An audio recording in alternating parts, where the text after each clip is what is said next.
ગુજરાતમાં મેનો પ્રકોપ શરૂ। અમદાવાદમાં આજે 44 ડિગ્રી પાર જશે। બપોર પછી 4 કલાક અંગ દજાડશે। અંબાલાલે કહ્યું, મેના અંતમાં 48 ડિગ્રી નોંધાશે।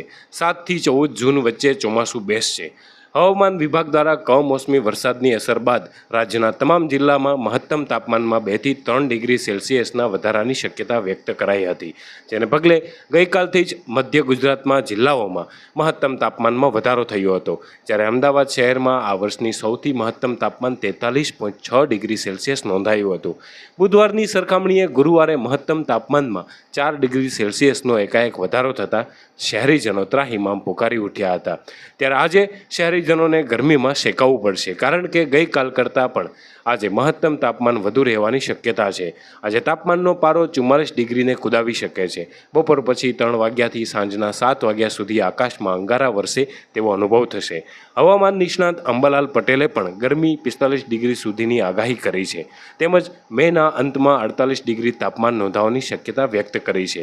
તેઓએ જણાવ્યું છે કે 7 થી 14 જૂન વચ્ચે ચોમાસાની શરૂઆત થશે।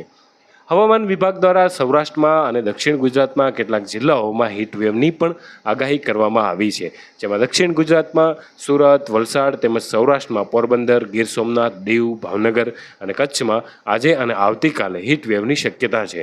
આ ઉપરાંત અમદાવાદ શહેરમાં પણ યલો એલર્ટ જાહેર કરવામાં આવ્યું છે।